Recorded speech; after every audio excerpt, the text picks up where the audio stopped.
Record. Hey, what's up, guys? So I got Joey YAK with me here today on the podcast. Joey YAK, super excited to have you, man. Recently got to see him speak, and it was amazing. I've seen a lot of the top speakers, and I mean, it felt like he was filled with the spirit, and that was one of the best speeches I ever heard. So man, I'm really excited to have you on, man. Thanks for coming. Hey, thanks for having me, dude. That event, like, it really changed me because it was when Stacey really let me do me. You know, like usually I'm there recording, performing, entertaining, and I just got to be all of me. And dude, God was in the building that day for damn sure. Yeah, you could feel it, man. Yeah. Shit was crazy, man. That was great, man. You can feel energy, dude. Like, that's one thing that everyone needs to know is your energy matters for real. It's like people buy from people, and I'm sure we'll get into it, but energy is so important, dude. And you have to be able to embrace your daily life and be consistent to create that certainty and confidence so you can put that energy out there. You know, that shit is developed. That shit isn't, I mean, you can be gifted from God with it, but we all have the ability to have it, man. Yeah, man, for sure. No, you can definitely feel it, man. And you know, it's contagious, and that's why it's important to be around good people. And that's one of the first things that kind of attracted me to you. And you see in your videos and everything you do, you just have this great energy about you. Thank you, man. Yeah, it's contagious, man. I love what you're doing. I appreciate it. Yeah, so for the people, man, who don't already know, I mean, who is Joey YAK? Joey YAK. Well, YAK stands for you already know. And if you don't know by the end of this episode, you never will. Look, what I do, I make edutaining content for business owners. We just started a company called Home Service Commercials. It's for the home service industry. We're really producing high quality content at a low price point, so you don't have to spend all your ad budget on commercials. I found the model that really works and helps business owners, and it helps our company as the model. But I am the guy you go to when you need to entertain people. I know that people buy from people. I know that people are online not to be sold, but to be entertained. So me, I want to be known in this industry as the king of edutainment. We got to educate them in an entertaining way. And I'm helping people create ad campaigns, running strategic ad campaigns, retargeting, all that, but also adding music. I come from the music industry. If you want me to tell the story, I definitely can. Just like a long story short, started music when I was 9, created a big buzz here in St. Louis, Missouri. That's where I'm born and raised. Got a record deal at 19 years old. Left that, and the record deal was with Universal Republic with Ali from the St. Lunatics. He's in Nelly's group. Left that record deal. Then I met Crazy Bone from Bone Thugs and Harmony, ended up doing a nationwide tour with them for about a year and a half, ended up in Hollywood. And let me tell you, it seems like I was living that rock star American dream life, but I was on the outside living, on the inside dying, right? So I felt the calling to go back home. I had a daughter. My dad growing up wasn't, there. And I tell people I was flying first class on a guilt trip because I wasn't home with my daughter and with her mom. And one day, man, I just packed my shit up and I came home and I reconnected with who is my wife now, my daughter's mom. We grinded together to really grow. When I came home though, dude, I was flat broke. Like I wanted to start selling weed again. I went from this to that, and it took me about 6 months. And I told people I used to live off AA batteries, alcohol and Adderall. And alcohol was the biggest enemy to me because once I drank, I just was a whole nother demon. Like it was my demon, and it's not for everybody, but it was for me. I got this addictive personality. When I was drunk, I would do stupid stuff and go into that dark mode in my mind. 6 months of being home, I got sober. I'm still sober to this day. June 30th, 2016 is the day that I say that dude died. I found faith. I really reconnected spiritually. I got into sales, which led me to do what I'm doing now. And here's the thing, just to go back real quick, because I always have to say this, and you heard me say this at the event. No one is watching for you until you give them something to watch. When I was 9 years old, I met that guy, Ali from the St. Lunatics, and then 10 years goes by, and he ends up signing me because he's seen me. Now, he wouldn't have been watching me if I didn't give him something to watch. So that's just something. Don't wait for people to be interested in you. You got to go out there and get this shit, But when I got into sales, man, I realized that I'm a closer. I've been a salesman my whole life. I just didn't know this digital advertising and stuff like that. So I made my first $100,000. I finally got out of scarcity. I met people like Garrett J. White and Billie Jean and Cole Hatter and Ryan Stewman and Tim Grover. Like I started to attack these people after 2 years of sales, and I quit my job and I went full blown. I just started giving people podcast intros, songs, all of that. Garrett J. White ended up giving me a contract for a year to be his in-house media guy. And he said, dude, I just feel called. I really want you to learn and grow with me. You're a king. At the end of 2020, he fired me and told me, it's your time to go spread your wings. You are a true king. Now go fly. Dude, I've never made less money than what I was making with him. And at that time, that was the most I ever made. Right. So it literally leveled me up. And now it went from just making theme songs and stuff like that to I have a whole full-blown production company making these commercials. We're running these ads for people. It's a media company now, man. And I'm living my best life and I'm living inside of my purpose. And I'm just still living like I'm local and like thinking globally. I tell people that all the time. I'm hustling, I'm grinding, but I'm also trying to delegate what needs to be delegated so I can build some big shit, man. For real. That's where I'm at right now. Yeah, man. That's exciting stuff, man. All your content and stuff's just killer, man. You definitely can do some great things. So what's the creative process, man? I mean, all your videos, man, are just killer. How do you come up with those ideas? So really, I always like as far as it goes for the business side, like for business owners, when I know what you do, I instantly think, all right, what is this pain point and how can we make it funny? You know, because humor sells, man. Or how can I make a song out of it? Because music is the sound of the feeling. So at first, I'll look at a product and I'll say, what is these pain points? And sometimes I just talk to the business owners and I ask them, what's the pain points? They tell me, I say, cool, you just gave me my material, you know? But the creative aspect is I just try to think outside of the box of like, what is everyone not doing? That's what I'm going to go do. You know, I want to, and sometimes it's like, it seems so easy for us to do it now, but also I try to, you know, you take me somewhere and I see like my boy has a warehouse and they just built a jail in it. That just sparked my creativity, right? I'm always just having such an open mind because I even said at the event too, my instincts trust me. I don't trust my instincts. What that means is I have took so many chances and became so open-minded to the point that I know that everything that I need to know, I know. I just have to literally breathe and fucking let myself get to that point. Don't stress myself out. Don't overwhelm myself. I'm a hustler, dude. I'm an addict still to this day, and I get addicted to work. I get addicted to the creative process. I stress myself out. And my wife, who's over here cleaning the side of the office right now about the work too, she has to check me all the time. That's my rock. She has to humble me down and say, hey, dude, you can relax. You can go take a nap. You can go chill, you know? So as far as the creative process, I just let it be, dude. I don't try to overthink it. If I have to really overthink it, then I don't think it's a hit, really. I'll tell you this, and most people don't know this, probably all the good ass songs in the world and my best songs were created in 5 to 15 minutes, like literally recorded. Because when you just feel that flow state, the creative part takes care of itself. Right.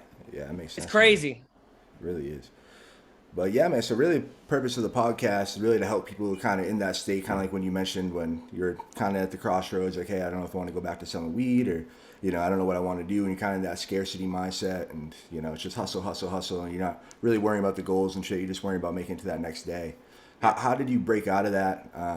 Let me tell you this, bro. Elaborate on that a bit? I'll tell you, it's when 10 people say it's pouring outside, it has to at least be sprinkling. So what I mean by that is people think like the stuff like meditation and reading and fitness and all the corny, cheesy stuff it doesn't work.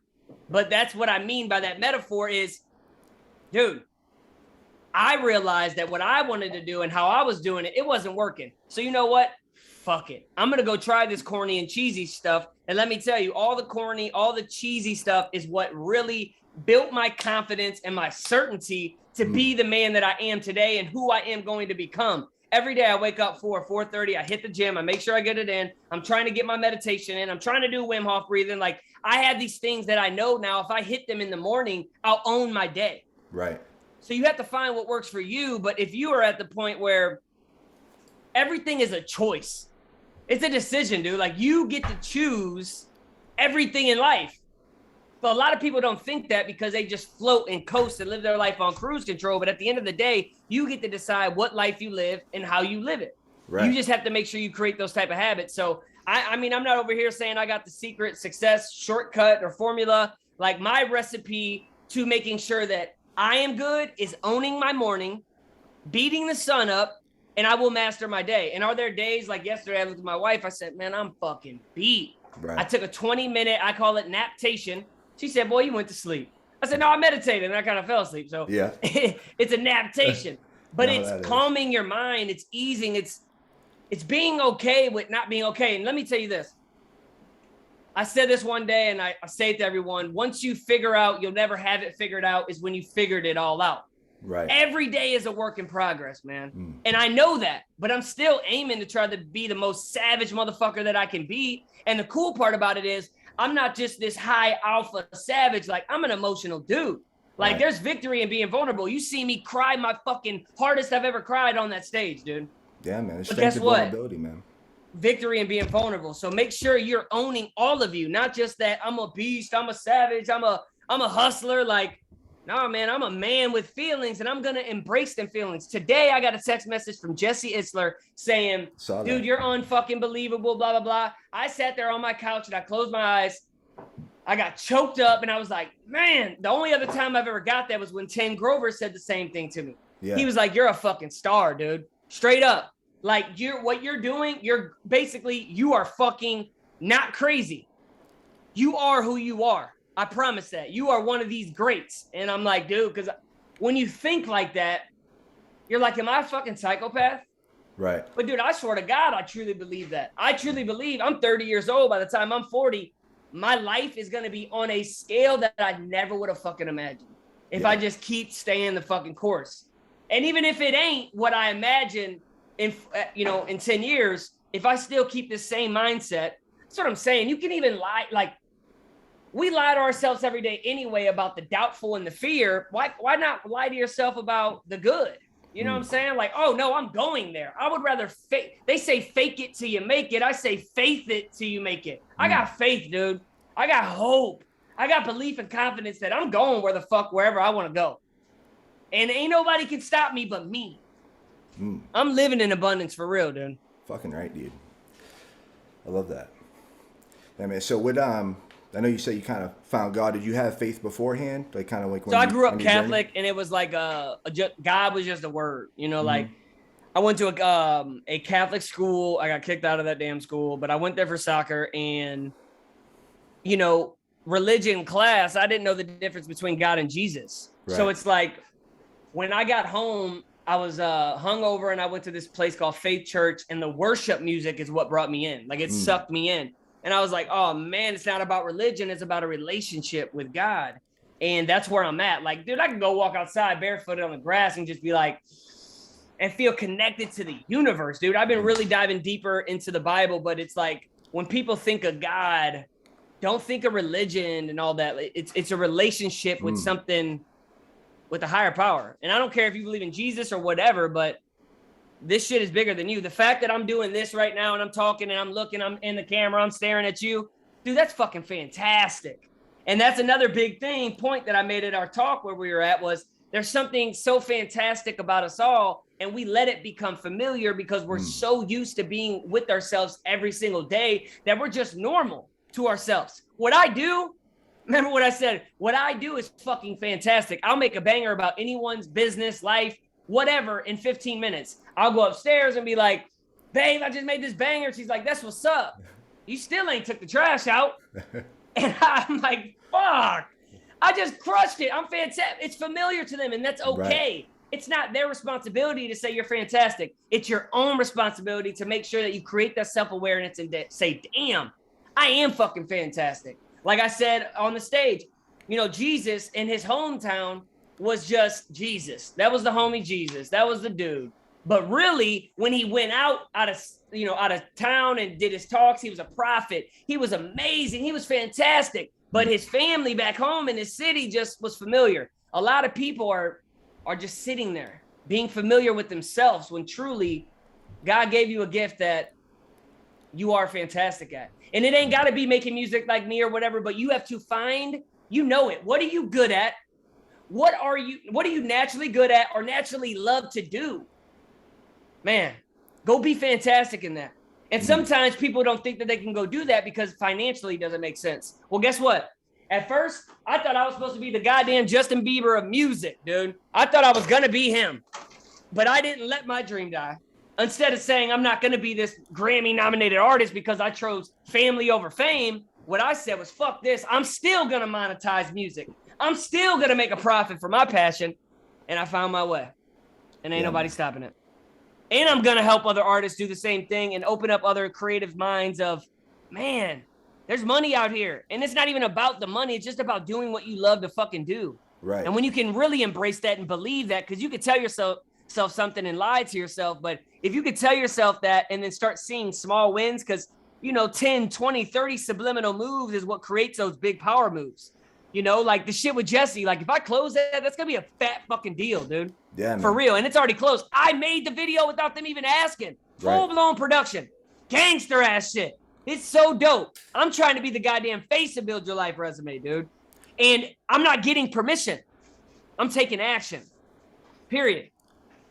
Yeah, I think that's it, man. I think that just speaks volumes about you, and just you're willing to do the work without seeing the end result right away, and you're getting yourself out in front of them.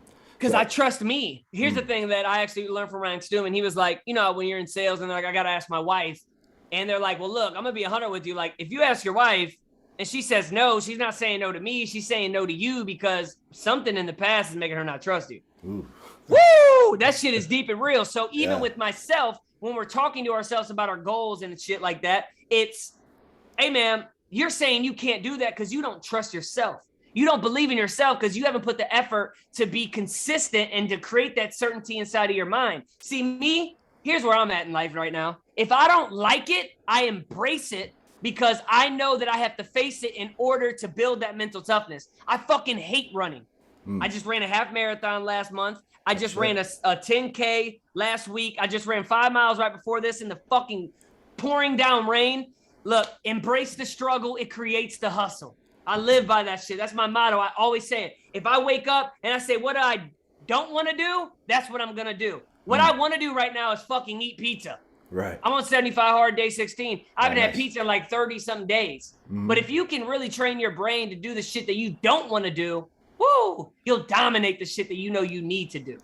Yeah, no, that's big, man. I feel a lot of people feel like their brains or their thoughts are them, but knowing that you can control them and, you're the one who makes the decision. You're the fucking boss. But, and, their brain does control their thoughts. Like they say, like Joe Dispenza's research is always saying, like, we do think the same thoughts. So you just have to be aware of what thoughts, like I ask people, do you ever think about what you're thinking about? Now think about that. They're like, damn, I never thought about what I'm thinking about. And if you think about that and you're like, damn, I'm over here thinking about this and damn, I'm over here thinking about this. Like even doing small things, man, to build that trust with yourself. You want to lose weight and get fit? Okay, just go to the gym, walk in the door and walk out just to make that access. The next day, grab a weight. The hardest part is getting the fuck up and going. Right. Same with like a business, dude. Like you want to be your own business. Okay, go do some free shit for somebody and see if you really even want to do this. Build the reps, build the trust. Me, I did more free shit than I've got shit paid for. Not because like I don't deserve the money, but because I know that I'm going to fucking give and give and give and give with no intention to receive because I know the character. People are buying me. I'm talented. I am. I know I do great work, but damn it, I could take all that away and just be like, hey, my character is speaking for itself. How can I serve you? I want to do business with you. And I know you want to do business with me because we're aligned. That's another thing. I don't do business with people. If the energy's off, I'm good. Right. Like I'm not at the point where I have to take on every client. My energy is worth more than money. You know what I'm saying? 100%. And the more money that I start making, the fuck, dude, I really realize that. Yeah, that's real, man. Yeah, so one of the things that popped out to me, man, on your speech, man, it's probably some of the realest shit I ever heard. You said, sometimes I wish I could be average or something. Oh, man. That's stuck with me, bro.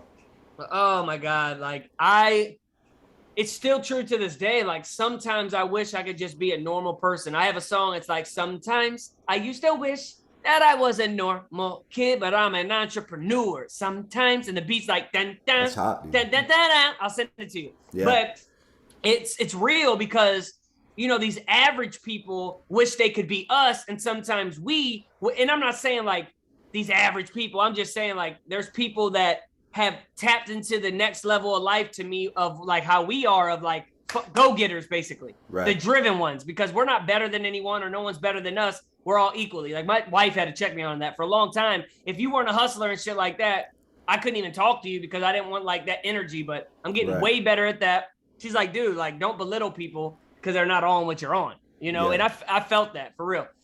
But with, damn, what the fuck were we saying? So yeah, just the, being average or just, sometimes you wish you could. I wish sometimes for real, dude, I wish I could just sit on the couch and fucking be like, fuck this. Like, I'm not doing it. I'm cool with collecting a paycheck. I'm cool with just working at 9 to 5, but I'm just not, man. I'm really not okay with it because I guess I've seen too many results on who I can become. And I think other people as well, like if they just give themselves a chance, you know, don't let yourself become average and remain average because it is a choice. Yeah, we all got that next level in us. It's just you need to tap into it. It isn't going to just show up on its own. Right. You got to want it. You have to have that burning desire. I tell people all the time, like, it doesn't matter if I give you an opportunity or give you a chance, or I give you the blueprint to success, which you got to figure that shit out on your own, in my opinion, because everything works differently for everybody. But if you don't have that burning desire to change, like people that go to rehab, but they're just going to rehab to escape, knowing damn well they're going to relapse when they come back out. I quit cold turkey on Adderall or alcohol and Adderall. It's been like 2.5 years now for Adderall, but I had this shift in my mind. And now I know, like, when I hit this shift, it's like, ooh, I just made the choice and, like, I'll never go back to that shit. And, like, my next phase of that shift is in the fitness area that I feel it coming, dude, with my food. Rather than food is fun, I'm really trying to own and train my brain that food is fuel. My body is a temple. You know what I'm saying? Because that's, you know, I don't have alcohol no more. You know, I splurge when I stress out. That's why I have to get disciplined with myself and make sure that I'm doing 75 hard and I'm having these challenges because, fuck, man, I could easily just coast. No one would know, but I'm trying to make it. I know. Right. My daughter said that. My daughter said that at Waffle House. I took her to breakfast yesterday. She's eating some fire ass food. She's like, "Want some, Dad?" I'm like, "Fuck yeah, I want some." And she's like, "Look, no one will know." I said, "I will." And she's only 10. She was like, "That doesn't make sense." I was like, "One day you'll understand, but I'll know." Yeah. I'm trying to be loyal to myself and hold myself responsible, man, and trust myself. Yeah. Because why should anybody else trust you if you can't even trust yourself? For sure, man. No, that's real, man. Yeah, one time I failed 75 hard, or I was doing 75 hard, and someone's like, "Oh, you should." I think I was on like the last day. I did complete it that time, and someone's like, "Oh, you should, you know, have a beer." And I'm like, "Oh, no one will know." And I'm like, "Dude, I'll fucking know, dude." Straight up. Yeah, that's real, dude. You got to hold yourself accountable with that stuff. Your actions with the accountability, it matters, man.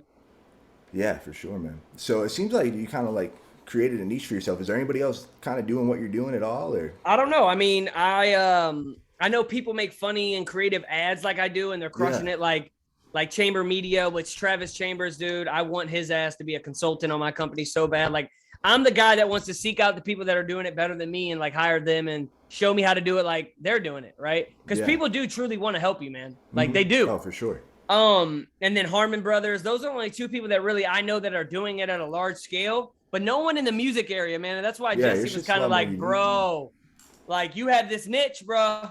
Yeah. You got this motherfucker and you're owning it. And I'm like, I know, I just got to keep on putting in these reps because this shit don't happen overnight. I mean, I've been grinding. I mean, I've been doing music for 20 years. I'm 30, like literally 20 years. And that's why I can make a song in 15 minutes. I tell people, you know, you're paying not for the 15 minutes that I make the song, but the 20 years of experience, period. Right.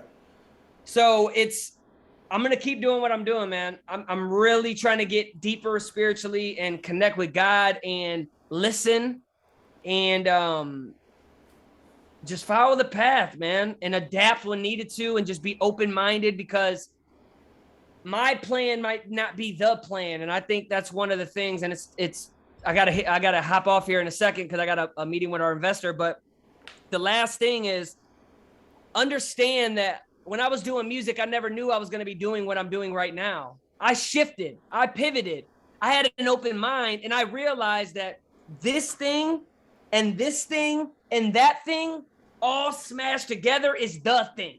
So whatever you're doing right now, it's actually truly preparation to your real promise, to your real purpose. And even if you think that's full of shit, I beg you to try to make yourself believe that, because if you can take the knowledge and the wisdom that you're having right now, and you'll have less anxiety because you'll say, fuck this, I'm here where I'm at right now because I know I got a bigger purpose. Now, that doesn't mean just sit there. You have to take action. You have to make moves. But like I said earlier in the call, 30 damn small subliminal moves will equal that one big power move.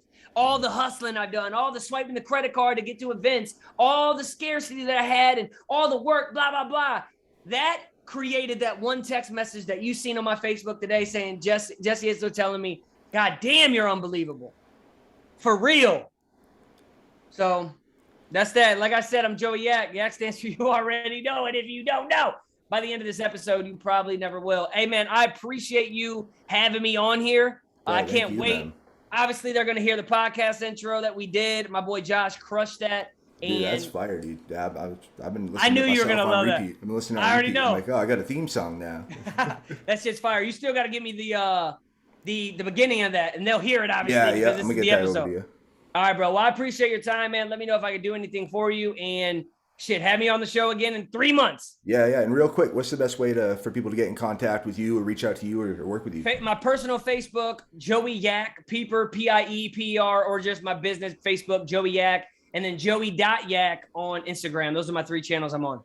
Cool. Awesome. Thanks, brother. I appreciate you, homie. All right, later.